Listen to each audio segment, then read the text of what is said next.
ఓం గం గణపతే నమః. మాఘపురాణము 26వ అధ్యాయము. సులక్షణ మహారాజు గారి యొక్క చరిత్ర. సులక్షణ మహారాజు ఎవరు? ఆయనకి 100 మంది భార్యలున్నా పుత్ర సంతానం కలగపోవడానికి కారణం ఏమిటి? పుత్ర సంతానం కోసం మాఘమాసంలో ఏ విధానం చేయాలి, ఎప్పుడు చెయ్యాలి? మనుషులకి పుత్ర సంతానం లేకపోవడానికి కారణాలు ఏమిటి? పుత్రులు లేని వారికి పున్నామ నరకం తప్పదా?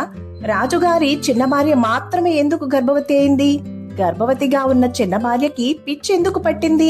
పిచ్చి వల్ల ఆమె అర్ధరాత్రి అడవులకి పారిపోయిన తర్వాత ఏం జరిగింది? ఆమె ప్రసవించిందా? బిడ్డను కన్నదా? కంటే ఆ బిడ్డ ఏమయ్యాడు అనే ఎన్నో ఆసక్తికర విశేషాలు ఈ అధ్యాయంలో ఉండబోతున్నాయి. ఎన్నో మంచి విషయాలు ఈ వీడియోలో తెలుస్తాయి. కాబట్టి ఈ వీడియో చివరిదాకా చూడండి. 10 మందికి షేర్ చేయండి. లైక్ చేయడం మర్చిపోవద్దు. ఛానల్ని సబ్స్క్రైబ్ చేసుకుని బెల్ని తాకి ఏఎల్ఎల్ ఆల్ అనే ఆప్షన్లో పెట్టుకోండి. మారుతి తెలుగు మోటివేషనల్ ఛానల్ అని నాది ఇంకో ఛానల్ ఉంది. డిస్క్రిప్షన్లో దాని లింక్ ఉంటుంది. ఆ ఛానల్ని కూడా సబ్స్క్రైబ్ చేసుకుని సపోర్ట్ చేయండి please. Welcome back to Anu devotional voice. నేను మీ అను. సూర్యవంశపు రాజులలో శ్రేష్ఠుడగు సులక్షణ మహారాజు వంగదేశములకు ప్రభు. ఇతనికి 100 మంది భార్యలు. ఇతడు ప్రజలను కన్న బిడ్డల వలె చూసుకుని పరిపాలించేవాడు. ధర్మ ప్రభువు, ధైర్య సాహసాల్లో మేటి మహాబలవంతుడు, సూర్యుడు. ఇతడు ఏలుబడిలో ప్రజలు సుఖ సంతోషాలతో ఉండేవాళ్లు. ప్రజలకి ఉపయోగపడి ఎన్నో పనులు చేసిన మంచివాడు. దయా దాక్షిణ్యాలు, దాన ధర్మాలు చేసిన ప్రభువుగా ప్రసిద్ధికెక్కాడు. ప్రజల కష్టాలను తనవిగా భావించి వారిని ఆదుకునేవాడు. ఇతని పరిపాలనలో చోర భయత్వాలు మచ్చుకైనా కనిపించేవి కావు. ఈ ధర్మ ప్రభువు నిత్యము ఐశ్వర్య సంపదలతో తలతూగుతూ ఉండేవాడు. ఎంత ఉంటే ఏమి లాభం? అంతటి ధర్మ ప్రభువు కూడా సంతానలేమితో బాధపడుతూ ఉండేవాడు. పుత్ర సంతానం లేకపోవడం అతన్ని కృంగదీయసాగింది. పుత్రులు లేని వారికి పున్నామ నరకమే గతి అనుకుంటూ బాధపడుతూ ఉండేవాడు. అపుత్రస్య గతిర్నాస్తి అని అంటారు కదా పెద్దలు. పుత్రులు లేకపోవడంతో ఆ ప్రభువు పలు విధములుగా చింతిస్తూ ఉండేవాడు. ఒకనాడు సులక్షణ మహారాజు దీనికి తరుణోపాయం తెలుసుకోదలిచి నైమిసారణ్యం నందు యజ్ఞయాగాదులు తపస్సులు చేసుకును మునిశ్రేష్ఠుల వద్దకు పోయి తనను తాను పరిచయం చేసుకున్నాడు. మహర్షులారా, నేను ఈ దేశపు చక్రవర్తిని.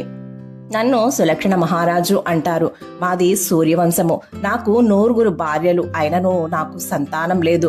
పుత్రులు లేకపోవడంతో మిక్కిలి బాధపడుచున్నాను. నాకు పుత్ర సంతానం కలుగుట ఎట్లా? పుత్రులు లేని వారు పున్నామ నరకము నుండి బయటపడలేరంట కదా. కావున నాకు పుత్ర సంతానం కలుగు మార్గం ఏదైనా ఉంటే చెప్పి పుణ్యం కట్టుకోండి అంటూ నమస్కరించి పరిపరి విధాలుగా ప్రాధేయపడ్డాడు. మహారాజు గారి దీనాలాపంలో ఆలకించిన మునిశ్రేష్ఠులు జాలిపడి, మహారాజా, ఎవరైనానో పుత్రహీనులగుటకు వారి పూర్వజన్మ కారణమే. నీవు పూర్వజన్మలో కూడా రాజువే. అయినను ఏనాడు మాఘమాసంలో ఒక్కసారైనను నదీ స్నానం చేయలేదు. మాఘమాసంను పూర్తిగా నిర్లక్ష్యం చేసితివి.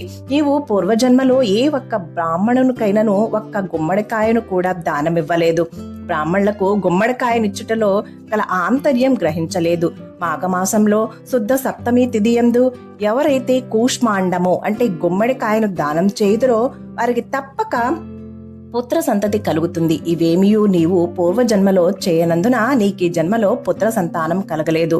అయినను నీవు మా ప్రభువగుటచే ఇదిగో నీకొక ఫలము ఇస్తున్నాము. దీనిని తీసుకుని వెళ్లి నీ 9 భార్యలచే తినిపించుము, నీకు మేలు కలుగుతుంది అంటూ ఒక ఫలాన్ని ఇచ్చారు.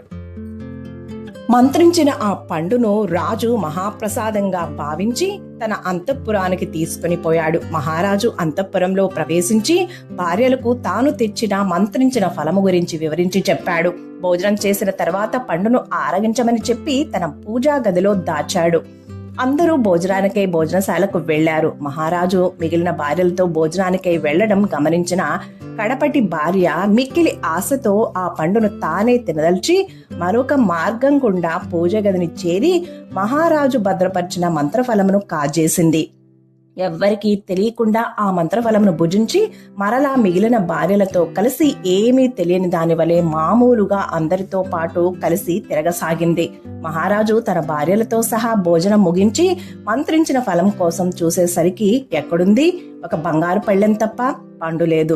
పండు కోసం పలుమార్లు వెతికాడు. మహారాజు తీవ్ర కోపంతో అందర్నీ అడిగాడు. మాకేం తెలియదన్నారు అంతా. ఎంతో కష్టపడి ఇంతకాలానికి మహామునులు అనుగ్రహం వల్ల పొందిన సంతాన ఫలమును పోగొట్టుకుంటుంది కదా అని బాధపడ్డాడు, విలపించాడు. ఆ దిగులుతో కృంగిపోయి మంచం పట్టాడు, కృషించుకుపోయాడు. ఇదంతా గమనిస్తున్న చిన్న భార్యకు భర్తపై జాలి కలిగింది, పశ్చాత్తాపడింది. భర్తకు నిజం చెబితే గాని తన మనోవ్యధ తీరేటట్లు లేదనుకొని ఎవరూ లేని సమయం చూసి భర్త గదిలోకి ప్రవేశించింది. అలికిడి విన్న మహారాజు ఎవరది అంటూ బిగ్గరగా అరిచాడు. అదిరిపోయింది కడపటి భార్య. అయినా సరే ధైర్యం చేసి, నాదా, నేను మీ కడపటి భార్యను, మీతో ఒక నిజం చెప్పాలని వచ్చాను. మీరు పోయిందనుకున్న మంత్రఫలంను తిన్నదానిని నేనే. మీకు భయపడి మాట్లాడలేకపోయాను, క్షమించండి అంటూ నాదుని పాదాలపైబడి వెక్కి వెక్కి ఏడ్వసాగింది. ఒక్కడైనా వంశాంకురము ఉద్భవించబోతున్నందుకు మహారాజు శాంతించి లెమ్మని చెప్పి ఓదార్చి అక్కున చేర్చుకున్నాడు. పుత్రుడు కలగబోతున్నందుకు పుట్టెడు సంతోషము చెందిన మహారాజు గారాబంతో కడపటి భార్యను చూసుకోసాగాడు.